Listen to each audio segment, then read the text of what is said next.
ये मुकाबला जब स्टार्ट हुआ आरसीबी और आरआर के बीच में, तो किसी ने ये नहीं सोचा होगा कि आरसीबी इस मुकाबले को हार सकती है, क्योंकि आरसीबी इस सीजन जितने भी मुकाबले जीत करके आई थी ना, वो सारी की सारी बड़ी टीमों को हरा करके आई थी। वो बात अलग है कि आरआर सारे के सारे मैच वो भी जीत करके आई है, लेकिन वो जिनको हरा करके आई है उसमें एमआई थी, सीएसके और केकेआर की टीम थी। और ये तीनों ही टीमें इस साल की सबसे फिसड्डी टीमों में से एक है। यानी कि इस बार जो पलड़ा था, किसी को शक नहीं था कि विराट कोहली की टीम जीतेगी और आरसीबी एक और जीत के करीब पहुंचेगी और जीत का अपना दमखम दिखाएगी। लेकिन यहाँ पर हुआ उल्टा बिल्कुल। जिस तरीके से एमआई को रगड़ा, उसी प्रकार से यहाँ पर आरसीबी को रगड़ा।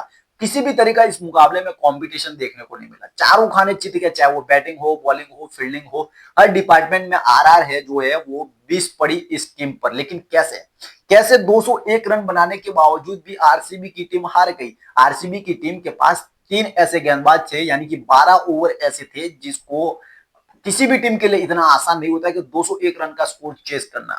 कुणाल पांड्या, जोश हेजलवुड और साथ में आपके भुवनेश्वर कुमार, ये तीन तिकड़ी किसी भी टीम के पास, और इन तीनों के बलबूते पर ही आरसीबी पिछला सीजन जीती थी। और ये सीजन भी जो जितने भी मुकाबले जीती थी वो इन्हीं तीनों के बलबूते पर जीती। लेकिन आपको आज दो ऐसी वजह बताएंगे हम कि जिनकी वजह से इस मुकाबले को आरसीबी हारी।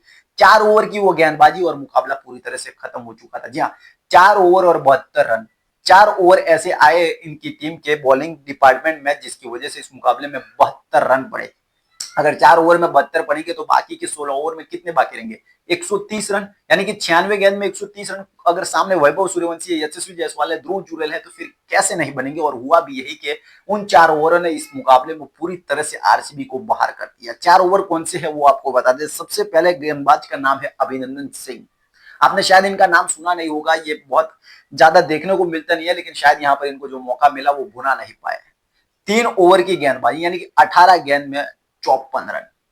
18 गेंद में 54 रन अगर कोई बना देता है, सामने वाली टीम बना देती है किसी गेंदबाज से, तो फिर मुकाबला कहां पर रहेगा? और यही वजह रही कि 3 ओवर में ही 54 रन जब बन गए तो फिर मुकाबला एक तरफा होना ही था। और एक तरफा हुआ भी कि आरसीबी के पास इतने दाकड़ गेंदबाज होने के बावजूद भी ये टीम हार जाती है।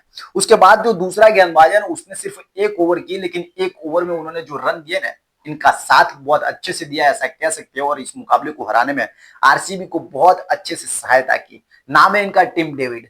टिम डेविड ने पिछले जितने भी मैचेस खेले आरसीबी जीती, उसमें बहुत बड़ा योगदान रहा। और सीएसके के सामने इनकी बैटिंग की जितनी वाई वाई हुई थी, इस मुकाबले में इनकी बॉलिंग की शायद इतनी वाई वाई नहीं हुई होगी, क्योंकि 1 ओवर में इन्होंने भी 18 रन लूटा दिए। तो इन दोनों गेंदबाजों की अगर निकालोगे तो अब 4 ओवर होते हैं और 4 ओवर में बनते हैं 72 रन। तो इनके 4 ओवर साइड में निकालिए, बाकी के 16 ओवर साइड में निकालिए। 16 ओवर में बाकी के बल्लेबाज गेंदबाजों ने 130 से 135 रन दिए, यानी कि 96 गेंद में 130 रन दिए।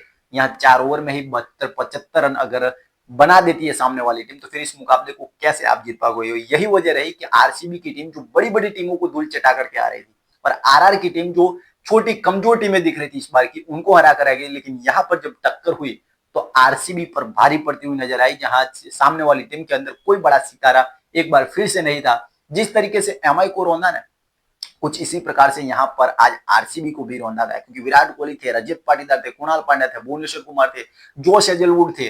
उसके बावजूद भी अगर आपकी टीम, आरआर जैसी टीम, जिनके बल्लेबाजों में कोई बड़ा नाम नहीं है, जिनकी गेंदबाजी में कोई बड़ा नाम नहीं है, बावजूद इसके जो कप्तान, तो उनकी बात ही मत करिए, कप्तान तो पता ही नहीं चल रहा है वो खेल भी रहे नहीं खेल रहे, बावजूद इनके ये टीम जीत रही है, तो वो है उनके सलामी दो बल्लेबाज। और जिस तरीके की ध्रुव जुरैल बैटिंग कर रहे हैं, उसके बलबूते पर इस मुकाबले को जीता। लेकिन सबसे बड़ी जो वजह यही थी कि इस मुकाबले में 4 ओवर में के वो 72 रन, और मुकाबला पूरी तरह से आरसीबी के हाथ से चला गया।